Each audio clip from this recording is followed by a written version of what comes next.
हाय friends, मैं हूं Anurag Agrawal. Life and tech channel से आपका स्वागत करता हूं आज एक नए वीडियो में। आज का वीडियो है स्प्लिटर और टी जॉइंटर में क्या डिफरेंस है। आपको पता ही होगा फ्रेंड्स, आप ये टी जॉइंटर और ये स्प्लिटर कहां पर यूज़ करते हैं। जब आपको एक एलएनबी से या फिर एक डिश से एक केबल से आपको दो रिसीवर चलाने होते हैं। पर आपका में एक क्वेश्चन ये है कि इनका कहाँ पर क्या यूज़ करें। ये टी जॉइंटर तो देखने में एकदम बिल्कुल सिंपल लगता है और ये किसी एक डिवाइस की तरह लगता है, जो कि बात सच है। टी जॉइंटर एक टैप पॉइंट की तरह है। जैसे आपका टैप है, नल है, आपका जो भी सिग्नल किसी भी एक पोर्ट पर आएगा, वो सारे पोर्ट के ऊपर फ्लो जाएगा, कहीं से भी कोई इनपुट आए। ओके, जैसे कि आप किसी भी पोर्ट पर अगर सिग्नल देंगे, ये सारे पोर्ट बराबर हैं, तो वो सिग्नल दोनों पोर्ट से बाहर आएगा। सिग्नल के साथ साथ सेम बात वोल्टेज पर भी अप्लाई होती है, पावर पर भी। जैसे आपने यहाँ पर कोई वोल्टेज दी, तो वोल्टेज यहाँ और यहाँ से आपको मेज़र होगी, बाहर आएगी। सिमिलरली अगर आपने एक वोल्टेज यहाँ भी दे रखी है और एक वोल्टेज यहाँ भी दे रखी है, तो वोल्टेज वो इस पॉइंट पर भी नज़र आएगी। स्प्लिटर के अंदर अब क्या डिफरेंस आ जाता है मेन, ये भी एक सिग्नल को दो में बांटने के लिए है, पर इसका ये एक स्पेशल यूज़ है। ये यूज़ है, आप इस पे देखिए जो स्पेसिफिकेशन लिखी हुई है, एक लिखा हुआ इस पे फ्रीक्वेंसी 950 से 2150 मेगाहर्ट्ज़। अब ये फ्रीक्वेंसी आप समझ रहे होंगे, ये फ्रीक्वेंसी एलएनबी की डाउनलिंक फ्रीक्वेंसी है, आईएफ फ्रीक्वेंसी है, इंटरमीडिएट फ्रीक्वेंसी है। जब आपकी एलएनबी कोई भी सिग्नल सैटेलाइट से रिसीव करती है, वो उस सिग्नल को एम्पलीफाई तो करती है, पर वो कन्वर्ट भी करती है एक आईएफ फ्रीक्वेंसी पर, जो कि है 950 से 2150 मेगाहर्ट्ज़। यही कारण है कि आपके जो भी एक रिसीवर होता है, वो सी बैंड, केयू बैंड, एस बैंड, सभी बैंड्स के ऊपर चल पाता है। अब मेन बात, इसमें डिफरेंस क्या है स्प्लिटर में और जॉइंटर में। जॉइंटर का तो जैसे आपने देख ही लिया था कि ये जस्ट एक टैप पॉइंट की तरह है, कुछ भी कहीं पर आएगा दूसरे पोर्ट्स पर वो चला जाएगा, बट जाएगा। अब स्प्लिटर क्या है, स्प्लिटर में आप देख सकते हैं टू वे स्प्लिटर है। ऑल पोर्ट्स पावर पास लिखा हुआ है। इसका मीनिंग ये है, जो मैंने टेस्ट किया, मैंने इसको दोस्तों पूरा प्रॉपर वोल्टेज सप्लाई दे के टेस्ट किया, और मैं इसका यूज़ भी कर रहा हूँ, जो मैं आपको वीडियो में आगे बताऊँगा कहाँ यूज़ कर रहा हूँ और आप भी कैसे यूज़ कर सकते हैं। तो ये जो पोर्ट है, ये आपके आउटपुट पोर्ट है और ये इन पोर्ट है। इन एक केबल आपका आएगा जो एलएनबी या एक एंटीना से आ रहा है या डाइसेक्ट स्विच से आ रहा है, और ये आपका दो रिसीवर्स में चला जाएगा जो कि आप करना चाहते हैं। अब क्या है इसमें मेन डिफरेंस इससे, ये भी ऐसे ही कर रहा था, किसी भी एक पोर्ट पे आपने एंटीना लगा दिया और दो पोर्ट से रिसीवर लगा दिए, पर यहीं पे डिफरेंस सारा स्टार्ट होता है। एक तो ये इस फ्रीक्वेंसी के लिए बना हुआ है, जो कि आपकी एलएनबी की एक्चुअल फ्रीक्वेंसी है। दूसरा ऑल पोर्ट पावर पास, इसका मीनिंग है जब आपके किसी भी पोर्ट पर पावर आएगी, पावर आप समझ रहे होंगे जो डीसी सप्लाई है, एलएनबी आपकी डीसी सप्लाई से ही चलती है 13 से 18 वोल्ट तक, पर इस पोर्ट पे अगर आप सप्लाई देंगे तो वो यहाँ पर पास होगी। सिमिलरली अगर आप इस पोर्ट पर दे रहे हैं तो भी यहाँ पास होगी, बस इस पोर्ट से इस पोर्ट को कोई भी पावर नहीं जाएगी। इसका मतलब है जब आपने यहाँ पे एक रिसीवर लगाया, एक रिसीवर यहाँ पर लगाया, तो यहाँ से रिसीवर से सप्लाई यहाँ पर नहीं जाएगी। अब आप कहेंगे कि वोल्टेज तो सेम ही आती है, नहीं, ऐसा नहीं है। अगर यहाँ पर भी 13 वोल्ट जा रही है, 13 वोल्ट यहाँ से भी जा रही है। अगर स्प्लिटर ना भी हो तो कैंसिल हो जाएगी दोनों वोल्टेजेस, यहाँ पे कोई करंट फ्लो नहीं होगा, पर ऐसा नहीं होता। यही समझने की ज़रूरत है। क्यों, इसको समझते हैं पहले। आपकी एलएनबी जैसे मैंने पहले बताया 13 वोल्ट से 18 वोल्ट तक की सप्लाई पर चलती है। ये सप्लाई क्यों देनी पड़ती है, हम सभी जानते हैं। हमारे पास दो पोलराइजेशन है, हॉरिजॉन्टल और वर्टिकल। आप समझ सकते हैं ये जो एलएनबी रखी हुई है बहुत ही पावरफुल है। ये इसके अंदर बहुत सारे सर्किटरी लगी हुई है जो इसको चलाती है। आपकी एक एलएनबी में ही आपको पता होगा दो पिन्स होती हैं 90 डिग्री के एंगल पर, ऐसे और ऐसे पिन लगी हुई, वर्टिकल और हॉरिजॉन्टल बोल सकते हैं इसको। तो एलएनबी कैसे सिलेक्ट करेगी कौन सी पिन से सिग्नल रिसीव करके सेंस करके उसको एम्पलीफाई करना है, वो इस पर डिपेंड करता है। अभी आप समझे, 13 वोल्ट अगर एलएनबी को सप्लाई दे रहा है रिसीवर तो वर्टिकल सेलेक्ट होगा, 18 वोल्ट के आसपास वोल्टेज है तो हॉरिजॉन्टल सेलेक्ट होगा।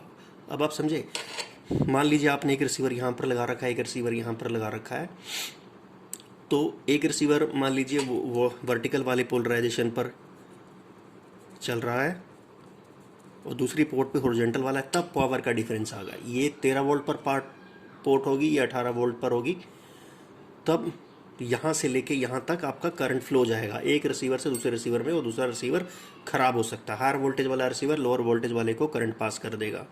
यहीं पर स्प्लिटर का रोल आता है। यहाँ पर एक पोर्ट से दूसरी पोर्ट में सप्लाई फ्लो नहीं होगी, तो ये आपका बचा लेगा। अब हम एलएनबी की बात कर ही रहे हैं तो हम आगे भी समझ लेते हैं। इसमें हॉरिजॉन्टल वर्टिकल तो आपने समझ लिया वोल्टेज पर होगा, इसमें एक एलओ फ्रीक्वेंसी भी होती है। जैसे कि आपके एलएनबी पे कभी भी स्पेसिफिकेशन पर आप देखेंगे, जैसे आप ये देख सकते हैं सॉलिड के एलएनबी है, इस पर लिखा हुआ है एलओ 9.75 और 10.6 गीगाहर्ट्ज़।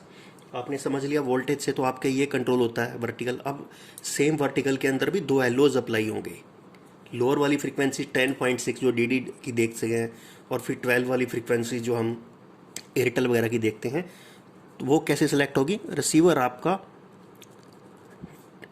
एक सिग्नल भेजेगा 22 किलो हर्ट्ज़ का। जैसे एलएनबी को सिग्नल मिलता है 22 किलो हर्ट्ज़ का, वो हायर एलओ सिलेक्ट कर लेती है। जो आपके 12, 6, 8, 2 वगैरह के जो चैनल होते हैं हायर, वो आपके चलने लग जाएंगे। तब आपने स्प्लिटर को, अगर आपने इसको आप यूज़ कर रहे हैं दो रिसीवर चलाने के लिए, तो आपको ध्यान रखना होगा, अगर आप वर्टिकल देख रहे हैं एक से, तो दूसरे रिसीवर पर भी वर्टिकल देख सकते हैं। बट अगर आपने एक पे हॉरिजॉन्टल स्टार्ट कर दिया, तो दूसरा भी कोई भी हॉरिजॉन्टल वाले सिग्नल ही आने लग जाए, क्योंकि हायर वोल्टेज ओवरराइड करेगी स्मॉलर वोल्टेज को। तो आप ध्यान रखिएगा, जब भी आप दो रिसीवर चला रहे हैं दो कमरों में, वो आपका एक ही एलओ और एक ही पोलराइजेशन की कॉम्बिनेशन के ही सिग्नल देख पाएंगे। अब मैं आपको अपना यूज़ बताता हूँ, मैंने कहाँ पर यूज़ किया। मेरे पास दोस्तों सेटअप है, फ्री टू एयर रिसीवर लगा हुआ है सॉलिड का 8181, और टाटा स्काई लगा हुआ पेड चैनल देखने के लिए। मैं सीलेन वगैरह यूज़ नहीं करता, जो इलीगल आप लोग भी यूज़ मत करिए। तो अब मैं सोसाइटी में रहता हूँ, तो मुझे तीसरी चौथी मंजिल से के ऊपर डिश लगी, वहाँ से केबल आती, एक ही केबल डली है, दूसरी केबल नहीं डाली जा सकती। तो मुझे दो रिसीवर चलाने थे एक बारी में। आप मेरे केस में तो एक ही रिसीवर चलेगा, तो मैंने एक रिसीवर टाटा स्काई को एक पे लगाया पोर्ट पर, किसी पर भी आप लगा सकते हैं, दोनों इक्वल पोर्ट है, और दूसरे पे सॉलिड 8181 लगाया। तो मेरा क्या होता है, जैसे ही मैं ऑन सिस्टम को करता हूँ, दोनों रिसीवर ऑन होते हैं। जब मुझे जो देखना होता है, एक को बंद करके दूसरे को चला लेता हूँ। बंद करने का मतलब है स्टैंड बाय में रिमोट से डाल सकता हूँ, मुझे किसी को ऑन ऑफ करने की ज़रूरत नहीं है, और मेरा बिल्कुल सेफली चल सकता हूँ। आपके केस में अगर आप दोनों देख रहे होंगे, अगर आपके केस में आप दोनों देख रहे होंगे, तब भी आपको कोई खतरा नहीं है। बस आपको एक ही ध्यान रखना है, आपकी एक एलओ और एक वर्टिकल या हॉरिजॉन्टल में से आप एक सिलेक्ट कर पाएंगे। ठीक है, बस यही डिफरेंस है। तो आप इसको ओवरऑल नटशेल के अंदर इसको बिल्कुल भी यूज़ मत करिए कहीं भी, आपका रिसीवर ख़राब हो सकता है, और ये बहुत ही बेकार मेथड है। इवन ये केबल में भी यूज़ नहीं होना चाहिए। केबल में ये केबल वाले यूज़ कर सकते हैं जहाँ पे मल्टीपल लो को देते हैं, वहाँ पे एलएनबी और इसका कोई कॉन्सेप्ट नहीं है। बट सैटेलाइट सिस्टम के अंदर कहीं भी किसी भी कीमत पर आप यूज़ मत करिए। अगर आपको टी जॉइंटर पे दो तारें लगानी है तब चल सकता है, बट आप स्प्लिटर को यूज़ करिए। एक बात और ध्यान रखिए, स्प्लिटर क्योंकि इसके अंदर एक्टिव सर्किटरी है, कुछ कंपोनेंट सर्किट लगा हुआ है, तो ये इसमें कुछ सिग्नल का लॉस भी होता है, पर वो सिग्नल का लॉस आप कवर कर सकते हैं अगर आपने अच्छा एंटीना वगैरह लगा रखा है। तो ये सॉल्यूशन हो गया आपका, जहाँ पर आपके पास एक केबल आ रही है, आपको दो रिसीवर चलाने हैं पैरेलल में, जैसे डीडी डिश वगैरह देखना है, या फिर आपको एक बारी में एक रिसीवर लगाना है, जैसा मेरा केस था। मुझे टाटा स्काई भी चलाना था, और मेरा टाटा स्काई भी डायसेक्ट स्विच पे लगा हुआ है, और एक बारी में, पर मेरा एक बारी में हमेशा एक ही चीज़ चलती है, क्योंकि या तो मैं पेड चैनल टाटा स्काई के देखता हूँ, या फिर मैं दूसरे जो भी मेरे बदर टर्क सेट वगैरह हो चैनल देखता हूँ। मैं एक बार और दिखा देता हूँ आपको इस एलएनबी पर क्या लिखा हुआ है। एलएनबी नहीं, माफ़ कीजिएगा, स्प्लिटर पर, हाँ इनपुट। हाँ, एक और पॉइंट, अगर आप इनपुट के ऊपर भी अगर आप सप्लाई देते हैं, इस पर नहीं आएगी। तो बहुत ही अच्छा डिवाइस है, स्प्लिटर को आप यूज़ करिए प्रॉपर, इस पर केबल लगाइए, टाइट करिए कनेक्शन को, कोई भी प्रॉब्लम नहीं आएगी केबल को शेयर करने में। तो एलएनबी की पोर्ट है इन, या डायस स्पीड से आ रही होगी, और यहाँ पर आप 2 रिसीवर प्यार से आराम से चला सकते हैं। और अच्छी क्वालिटी का, ये सॉलिड का मैंने लिया था, सॉलिड का मेरा सही चल रहा है 5-6 मंथ से, किसी तरह का कोई प्रॉब्लम नहीं है। और भी आप स्प्लिटर देख सकते हैं क्वालिटी वाइज। ये 2 वे स्प्लिटर है। ऐसे ही 4 वे स्प्लिटर भी आता है। 4 वे स्प्लिटर की तो आपको कोई ज़्यादा ज़रूरत नहीं पड़ेगी, ये 2 वे टू का ही मेनली होता है। 2 सिनेरियो, जैसे मेरे केस में भी 2 ही था, और आपके केस में आप 2 ही चलाएंगे, 3 तो 4 तो चला भी नहीं पाएंगे। और ये भी ध्यान रखिए, अगर आप ज़्यादा बड़ा स्प्लिटर लेते हैं, आप सोचते हैं कि मैं इसमें 2 ही चलाऊंगा, पर स्प्लिटर 4 वाला लेता हूँ, 4x1 वाला, तो आपका सिग्नल का ज़्यादा लॉस होगा। तो आप यही स्प्लिटर लीजिए और इसको ही चलाइए, ठीक है। अगर आपको कोई क्वेश्चन है, कोई पूछना चाहते हैं, वैसे सिंपल है बट ये इंपॉर्टेंट था वीडियो। अगर आपको कोई क्वेश्चन पूछना चाहते हैं, आप कमेंट में करके मुझसे संपर्क कर सकते हैं, पूछ सकते हैं। Thank you for watching.